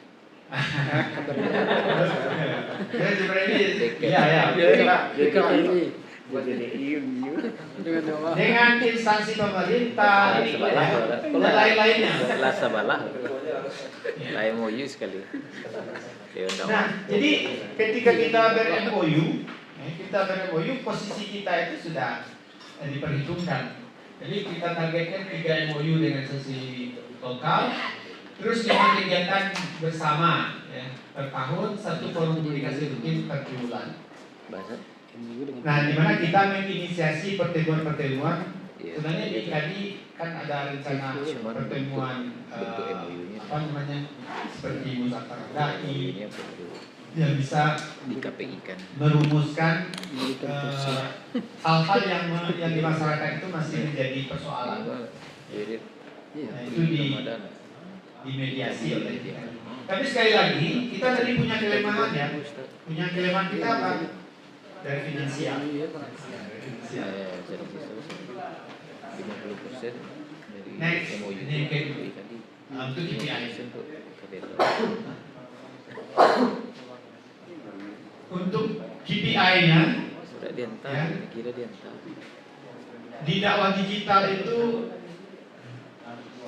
bagaimana kita membuat konten dan engagementnya, itu bersama kolaborasi dengan masyarakat itu 150 konten dengan 50 views. Tadi kan ada 10.000 ya, 10.000 follower. Berarti untuk bisa capai 10.000 follower, tentu kita tidak bisa kalau tidak bikin konten. Ya. Dan mungkin kalau tidak bikin konten, harus ada yang kita share terus. Nah, dan targetnya tentu lebih banyak. Kalau follower itu yang follow kita atau share juga banyak, tapi tentu yang setidaknya untuk melihat views itu 50.000. Nah, syukur-syukur 50.000-nya langsung jadi follower. Kita untuk pelatihan dai tadi, ya ini sudah. Kolaborasi eksternal, jumlah kegiatan sinergis 10 kegiatan bersama dengan, ya, tapi kita contoh pun dulu dengan lembaga yang bersama, yang bisa kita langsung berkolaborasi. Kalau misalnya dengan Dewan Dakwah, kemudian dengan JPRMI, dengan BKPRMI, kan bisa berkolaborasi. Jadi kegiatan-kegiatan yang diangkat itu menjadi kegiatan yang besar jadinya. Ya, kita lakukan kegiatan bersama. Pertama, mencoba mendekatkan nilai-nilai, ya, sehingga ada sibuahnya, ada pencelupan dengan nilai itu. Dia semakin terpapar dengan nilai-nilai Islam yang kita usung, yang kita bawa, mulai dari lembaga dan organisasi dakwah yang bisa kita bekerja sama langsung. Nah, kemudian kita juga tidak punya permasalahan nanti dari menghadirkan orang. Makanya tidak berangkat dari nol, dari kita yang mesti menghadirkan kita atau kita mengajak orang lain. Maka berangkat dari yang sudah ada. Ya, kalau perlu jamaah yang sudah ada, kita hadir di situ, kita memberikan warna di situ. Nah, kemudian manajemen organisasi, kader rapat. Nah, ini artinya kalau kita turunkan KPI ini sebenarnya masih banyak lagi KPI yang lain.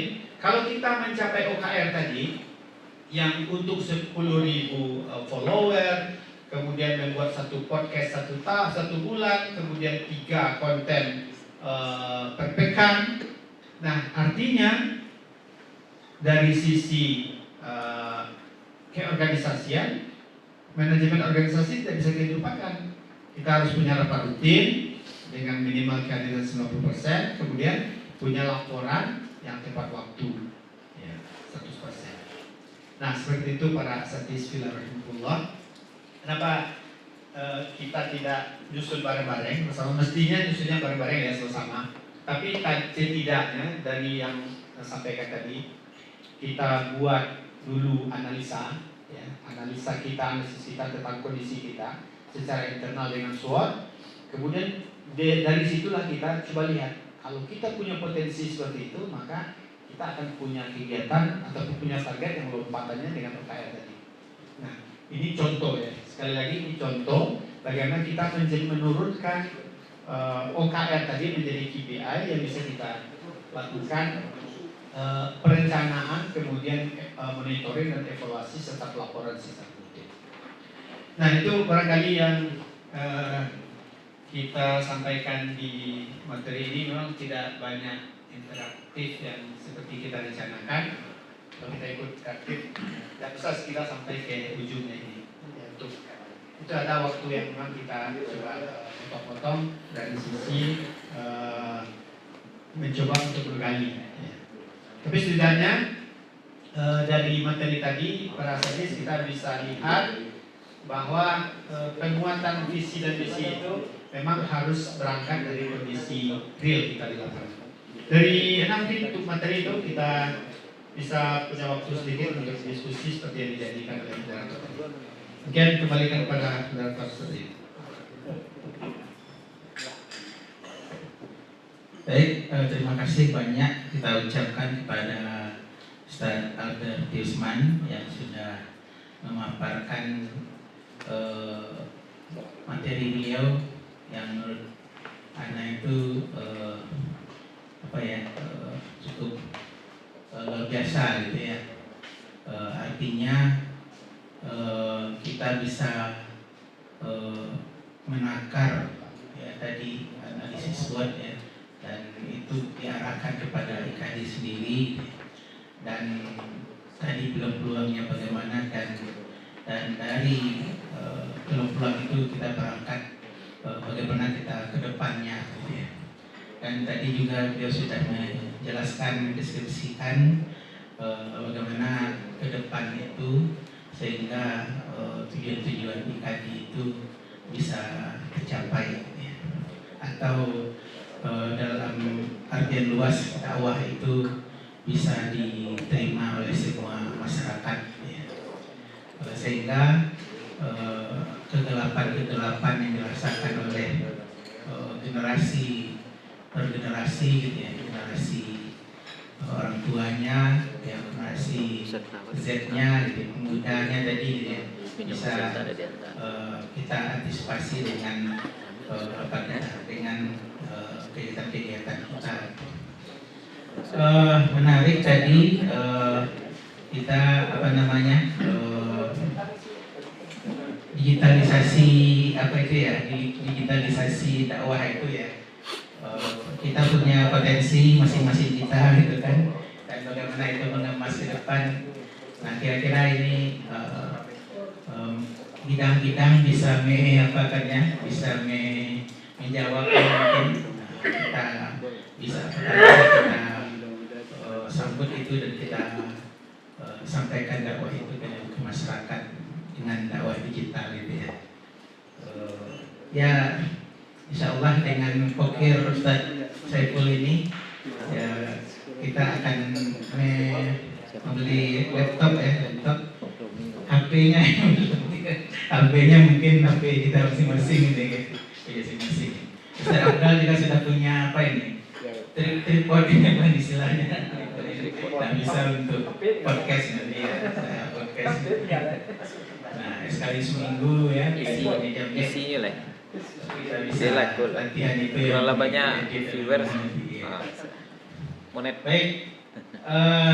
Baik untuk mengkonfirmasi ya serapan pemahaman kita yang disampaikan oleh pemateri, bisa kita buka diskusi dengan pemateri kita sekitar 22 orang penanya, karena waktu barangkali juga sudah masuk ya, dan insya Allah jam selesai ini kita tidak ada materi selanjutnya. Dan materi kita agak padat ini dan luar biasa ya. Nanti malam kita ada prof juga ya, kita akan diskusi nanti. Bentar lagi dengan ketua MUI ya. Baik, silakan Ustaz Rodi sudah menunjuk tadi. Pada Ustaz Rodi. Assalamualaikum warahmatullahi wabarakatuh. Waalaikumsalam. Singkat saja Ustaz, berdasarkan pemaparan materi tadi dari sahabat.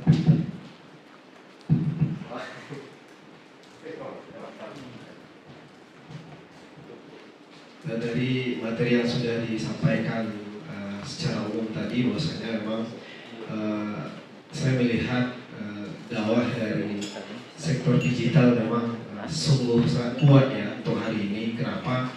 Karena memang bagian dari kampung Anda sendiri itu orang-orang yang jauh tersentuh dari dakwah. Bahkan dakwah dari mimbar ke mimbar aja nggak aktif, cuma Jumatan aja gitu kan. Nah, dengan mereka itu ada Android dan lewat di TikTok ataupun di Instagram mereka sedikit-sedikit belajar dari sana. Artinya memang gurunya itu HP-nya itu gitu. Dan mereka tidak tahu nih yang nyampein siapa, sebagaimana fikrohnya seperti itu kan. Nah, sehingga memang kadang-kadang kita melihat setidaknya ada perubahan baik saja saat ini gitu. Mereka sekarang sudah ngerti soal ibadah, ngerti soal-soal yang lain tentang Islam ini gitu. Jadi mereka banyak nampak Ustaz dari kampung-kampung Anda sendiri gitu. Dari mereka belajar dari dakwah digital ini gitu. Jadi memang kalau saran ini Ustaz, Anda minta pengelolaan dakwah digital ini profesional. Jadi jangan ada kata-kata kita manfaatkan alat seadanya. Ini sudah, mohon maaf kalau dalam konteks untuk sekarang itu nggak laku Ustaz. Karena memang kamera saja, kalau kamera itu rendah kapasitasnya, nanti jelek, sangat jelek hasilnya dan nggak menarik oleh anak-anak muda.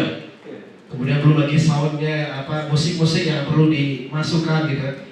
Jadi hal kayak gitu saya perlu sangat diperhatikan. Jadi Anda minta di dakwah digital ini nanti dibuat secara profesional dan ada anggarannya atau budgetnya harus ada gitu. Itu yang pertama.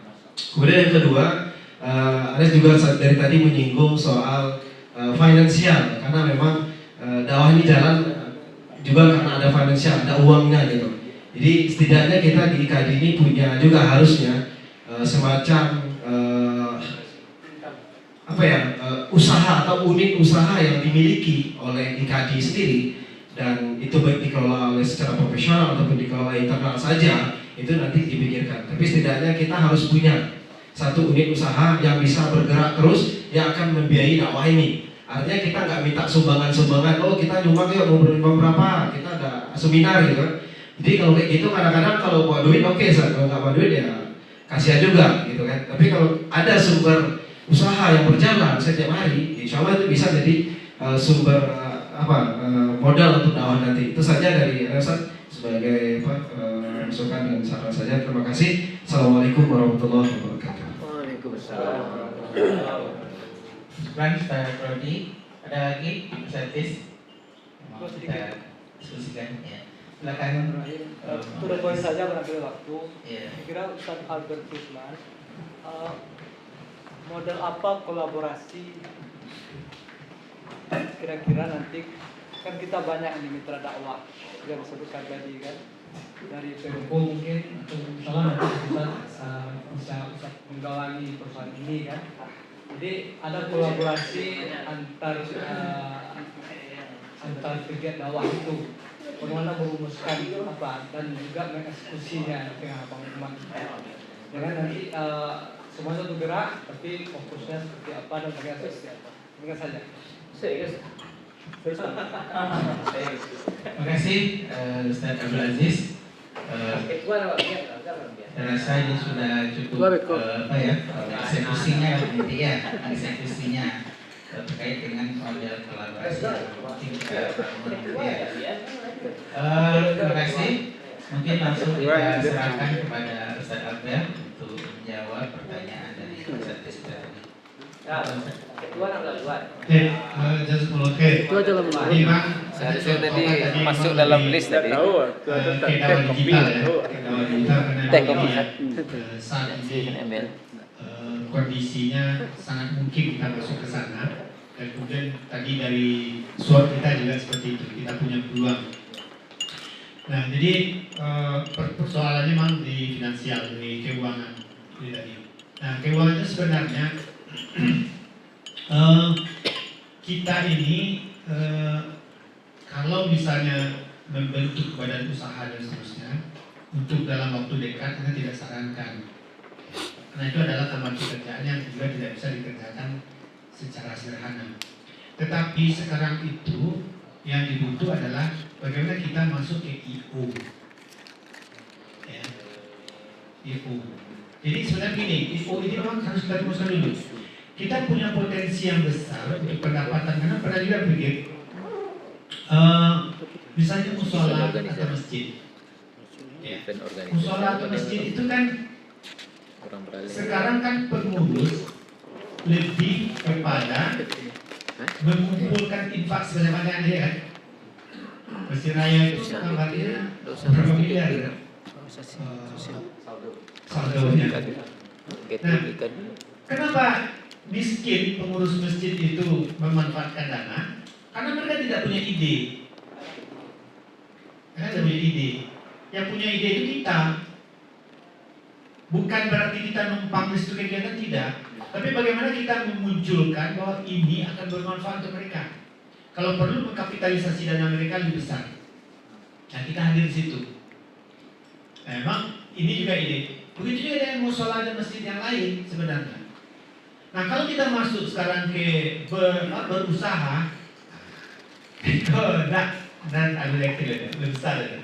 Mungkin kita bukan enggak kecuali memang ada yang profesional, lalu profesional dia bekerja di situ lalu mengambil jaringan connecting kita yang ada, itu silakan.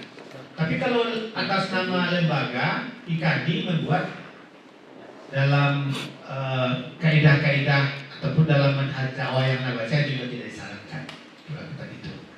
Tapi berikanlah ide-ide besar kepada mereka yang saat ini tidak punya ide, tidak punya gagasan untuk bisa mengkapitalisasi dana yang sudah dihimpun masyarakat. Nah itu kalau ada jawab. Tapi bentuknya seperti apa ini memang perlu didiskusikan lagi. Jadi itu tidak mungkin dalam waktu yang pendek ini. Silakan nanti dalam banyak. Nah kemudian pertanyaan ataupun dari Sabdas tadi sama juga sebenarnya Ustaz. Jadi bagaimana kita bisa membangun kolaborasi atau sinergi dengan yang lain. Sebenarnya kita bisa saat ini berkolaborasi langsung dengan DDI, dengan BKPRI, dengan CPRI. Kenapa? Ketua DDI Ustaz Mel.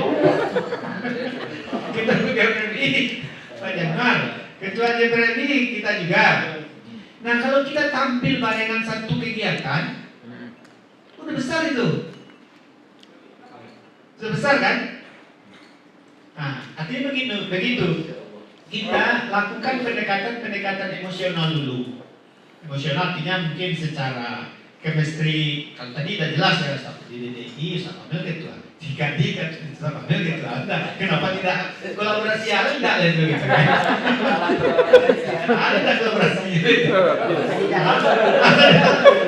Bagaimana kita bisa tampil seperti itu? Nah, jadi baca hal-hal itu dan tidak sedikit. Seperti tidak Mubali kata Mubali itu banyak kan? Nah, itu juga banyak. Jadi buat seperti acaranya besar, padahal sebenarnya ya maaf kita juga sebenarnya gitu. Tapi dia membawa ternyata arusnya besar ya. Jadi mainstream sendiri aja gitu kan. Dan kita sebenarnya sudah mewarnai. Nah, tinggal bagaimana mengangkatnya secara bersama sehingga dia tidak tampil secara parsial. Nah, ketika itu bisa kita munculkan, jadi dia menjadi mainstream, maka pemerintah itu akan lebih melirik, orang akan lebih percaya. Contoh sekarang, terus terang sampaikan, sampai saat ini belum ada konsep surau gemilang itu seperti apa. Nah, kita punya ide-ide besar nih. punya ide besar seperti apa menurut kajian kita sampaikan. Kita minta audiens, ya, audiensi dengan wali kota seperti ini konsep kami. Kami bisa jalankan ini, kami punya personel ini, kami punya. Nah, tapi kalau kita tidak lahirkan ide-ide itu ya, padahal kita ya dari kita punya doktor, kita punya dai, kita punya ustadz dan seterusnya kan, kita punya lembaga yang banyak, tapi ide itu belum bisa kita tampilkan, kita sampaikan. Jadi kalau kita buat tahapnya, nanti dirumuskanlah kegiatan-kegiatan yang memang bisa mengangkat, ya, mengangkat. Oh ini mau besar, ini mau besar. Dari iya, buktinya aja ada 4 lembaga nih yang mengangkat acara ini. Itu contohnya kan. Kalau perlu berkolaborasi juga dengan yang lain yang bisa menghadirkan. Nah, termasuk tadi dengan masjid itu, karena juga tanya ada nggak di sini yang di Dewan Masjid? Dewan Masjid kan? Dewan Masjid itu orang masjidnya nggak tahu sekarang gitu. Gitu kan? Dewan Masjid orang masjid nggak tahu. Nah, kenapa? Karena dia tidak mengangkat ke tempat namanya dibuatkan di situ. Nah, jadi seperti itu. Makanya pertemuan-pertemuan atau internalisasi pertemuan-pertemuan itu memang sesuatu yang tidak bisa dilepaskan. Dia akan lahir dari hal seperti itu. Dan nanti silakan nanti masing-masing kita jangan dibatasi untuk melahirkan ide gagasan. Ya, ide gagasan bikin. Nah nanti kita usulkan juga bagaimana cara kita membuat sebuah kalau para dosen biasa lah bikin proposal ya, bukan proposal untuk minta dana ini, tapi membuat sebuah gagasan gitu, membuat sebuah gagasan. Seperti itu. Nah jadi kalau itu bisa kita lakukan nanti bersamakan, maksudnya apakah di seminar kan atau di apa kan banyak lagi. Kalau kita mau mengangkat isu-isu misalnya LGBT kan orang nggak tahu seperti apa solusinya sekarang kan. Nah cuma lahirkan ide-ide kita seperti apa LGBT bisa kita juga sedikit itu orang-orang yang pro untuk bisa menuntaskan masalah LGBT. Itu ide besar juga yang bisa kita lahirkan. LGBT, masalah anak-anak, macam-macam lah gitu kan. Yang saat ini menjadi kerisauan orang itu sangat banyak sekali yang mesti dijawab. Tapi belum ada sampai saat ini yang bisa menjawab itu. Kenapa? Tidak ada media orang-orang untuk berpikir besar, melahirkan ide-ide besar dan bisa dieksekusi. Nah kita di KADI punya itu. Nah itu yang kita besar berkolaborasi tadi. Terima kasih. Kembalikan ke saya. Oh iya, Sekarang aku mau semua. Karena waktu kita terbatas ya, barangkali sesi tanya jawab kita cukupkan sampai di sini. Kalau boleh kita simpulkan ya bahwa ke depan PR-PR dakwah kita akan semakin banyak ya, semakin penting ya, untuk kita eksekusi. Ya. Nah, kemudian salah satu model juga yang pernah saya ikuti itu pelatihan dai juga di Sumbar ya. Dana di Basnas sama tadi Easy ya, itu dia memakai untuk dakwah juga. Ya. Jadi ada berapa persen dari dana kita itu bisa untuk dakwah digital.